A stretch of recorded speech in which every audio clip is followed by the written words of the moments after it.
Laissons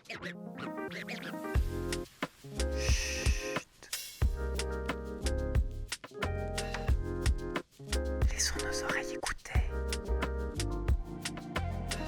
avec Charlie. Vous avez déjà tendu l'oreille en regardant un film, il y a bien des dialogues, des bruitages et une musique. Alors comment est-elle créée? Comment le réalisateur et le compositeur travaillent-ils ensemble?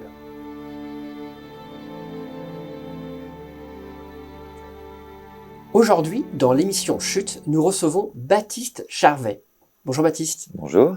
Alors Baptiste, vous êtes musicien, vous êtes compositeur, vous avez notamment travaillé avec Grand Corps Malade et vous composez aussi des musiques de films et de documentaires. Alors nous allons zoomer sur cette activité plus particulière. On va aller dans le sujet du film. À quoi ça sert une musique de film? Est-ce que c'est pour illustrer, c'est pour décorer, pour faire joli? Ça sert à quoi? Tout mon capitaine, toutes les possibilités. Une musique de film, ça sert à amener de l'émotion quand on a besoin d'émotion. D'aller soit dans le sens de la narration, soit aller à contre-courant pour pouvoir équilibrer ou balancer. C'est une des possibilités de la musique de film. Ça peut parfois être, si on est sur du documentaire, ça peut juste nous permettre de faire passer le message de façon un peu plus heureuse, d'accompagner le téléspectateur, de nous mettre dans quelque chose d'un peu plus confortable. Donc ça peut aussi nous faire du bien. Au cinéma, la musique de film, c'est quand même un troisième personnage. En tant que troisième personnage, on a envie que la musique s'accorde avec les dialogues, avec le caractère qu'elle est censée illustrer. La musique, c'est énormément de choses. En fait, cette question, elle est hyper simple, elle est hyper compliquée. D'accord. Alors, on va passer à une autre question. Une autre question, c'est que cette création de musique de film, c'est de la création en tant que telle. Alors, est-ce qu'il y a un statut particulier pour le compositeur de musique, de film ou de documentaire? C'est une très bonne question. Il y a absolument un statut particulier pour le compositeur. Nous sommes auteurs, les compositeurs.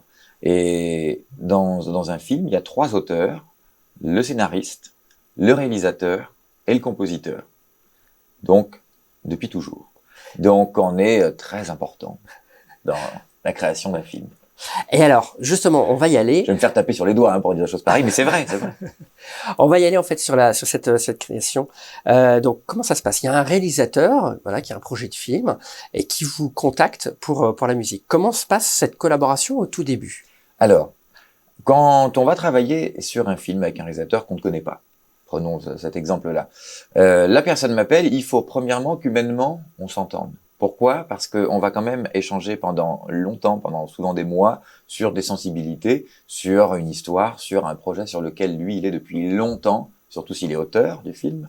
Donc avant tout, il faut bien s'entendre. Une fois qu'on s'entend bien, on se comprend.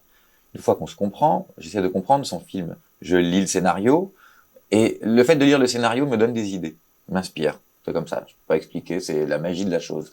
Donc, je vais dire au réalisateur, tiens, après avoir lu ton scénario, j'ai le sentiment qu'il faudrait plutôt une musique aérienne avec une mélodie qui serait peut-être pas trop longue, mais qui reviendrait régulièrement.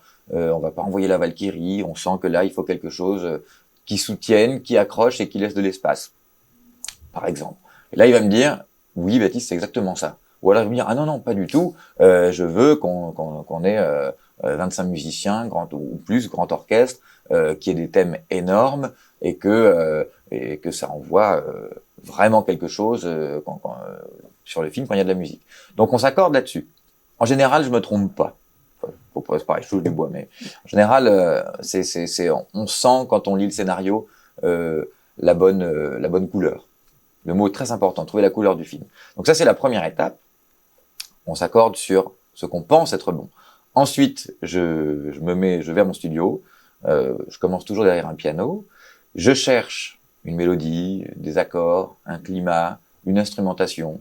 Bon, ça commence par le piano et après il y a plein d'instruments virtuels donc les synthés, mais maintenant on dit instruments virtuels, qui viennent par-dessus, qui permettent de créer l'orchestre que je vais utiliser. Mais quand je dis orchestre, ça peut être certains violons, mais ça peut être un son synthétique très important. C'est voilà, trouver les instruments qui vont faire partie de la musique.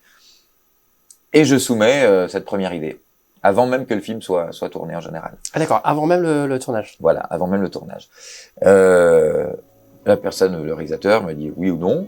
On va dire qu'on est dans le cas où il dit oui, il me fait oui, c'est exactement ça. Le film se fait, et ensuite, soit pendant le tournage, parce qu'il y a déjà le montage qui démarre, soit après le tournage, une fois que le montage est bien commencé, j'arrive, on essaye les quelques morceaux que j'avais proposés, qui nous semblaient bons. Parfois ça fonctionne tout de suite, parfois c'était pas les bons, mais c'est pas grave. Ce qui est important, c'est qu'on ait créé la bonne connexion avec le réalisateur, qu'on soit sur la même longueur d'onde, et donc qu'on puisse travailler ensemble. Et ensuite, j'ai le montage, je reçois des extraits, je travaille la musique sur ces extraits.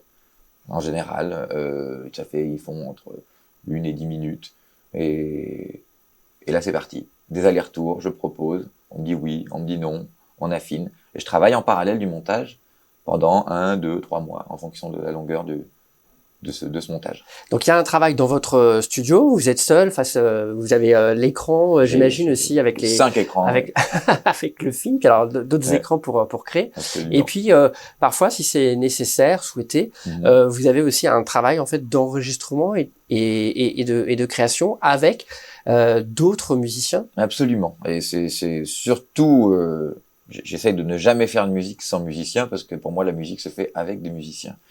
Alors, à moins qu'on demande une partition uniquement synthé, rétro 80, parce qu'on l'assume, sinon il y aura toujours des musiciens. Donc je démarre les maquettes chez moi, pendant longtemps. Une fois que tout est validé, une fois que les maquettes sont validées, ça passe en enregistrement. Et là, c'est une autre phase qui est passionnante, où la musique qu'on a composée, qu'on a écrite, même si on l'a un peu entendue jouer par des machines, elle prend vie. Et ça n'a plus rien à voir. C'est 10 fois plus beau, il y a de l'émotion, on peut enfin diriger les musiciens, on peut pas diriger des synthétiseurs, et les musiciens peuvent aussi nous apporter des choses. Quand on compose pour trouver un instrument, bon même allez, un violon, tout le monde connaît un violon, le violoniste il va tout d'un coup amener une interprétation, une émotion, des fortes, des pianissimos, peut-être là où je ne les avais pas entendus, même si je lui ai proposé de les mettre là, il peut me dire attends, essaye ça pour voir. Il fait un peu partie de la création, le musicien, aussi quand on est en studio. Même si je sais ce que je veux. Non, il faut être ouvert à cet apport, et ils apportent beaucoup.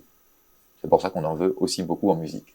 Très bien, donc on comprend bien en fait que ce processus de création, c'est avant, pendant, après le tournage, la réalisation du film.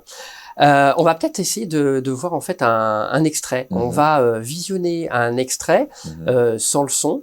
Donc on va essayer d'imaginer de se mettre à votre place. Vous recevez cette image.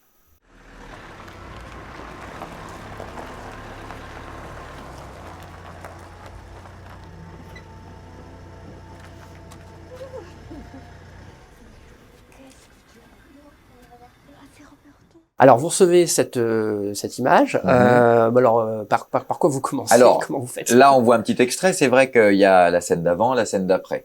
Avant, il y a une scène un peu dramatique dans une salle de bain, et puis ensuite, on arrive chez les parents de la personne qui apprend une mauvaise nouvelle. Et moi, au milieu, il faut passer de cette scène triste à finalement une scène familiale un peu sympathique. Moi, tout d'un coup, je veux qu'on s'élève un peu de la scène précédente qui était une scène difficile, et donc je veux amener quelque chose d'aérien. Voilà.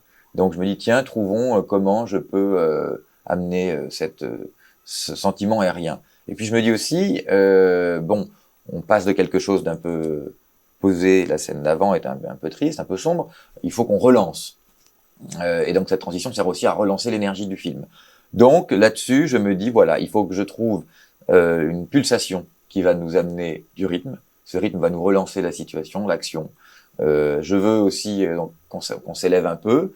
Donc là, je vais choisir un instrument qui va me permettre de prendre un peu de recul. En l'occurrence, c'est du violoncelle.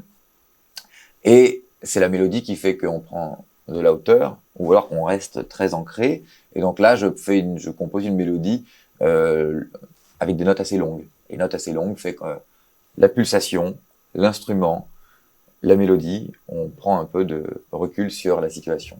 Et ça nous permet de faire une belle transition en musique. Eh ben, on va regarder le résultat en images et en son.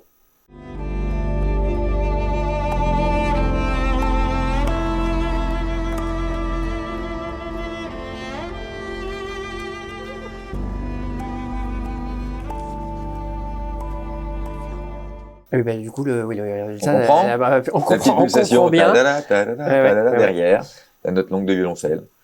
Très bien. Ben, merci beaucoup en fait pour toutes ces informations. Maintenant, on comprend mieux en fait tout le travail, à quoi sert en fait la musique d'un film et comment en fait on la crée. Avant de se quitter, Baptiste Charvet, nous avons une question habituelle dans l'émission Chute. Quel est votre son préféré? Alors, c'est très difficile de répondre à une question pareille.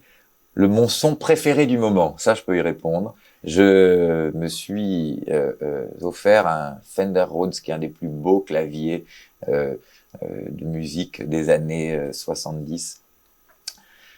Et je crois que c'est tout simplement quand j'appuie sur le dos de mon Rhodes et qu'on entend cette vibration, cette note, on sait pas, c'est ni un piano, c'est ni une guitare, c'est une vibration qui est absolument impossible à maîtriser, qui est magnifique. Merci beaucoup Baptiste d'être venu sur le plateau de Chute. On peut suivre vos actualités sur votre site internet. Merci à vous aussi, auditeurs et téléspectateurs. N'hésitez pas à vous abonner pour être informé des prochaines émissions. À bientôt.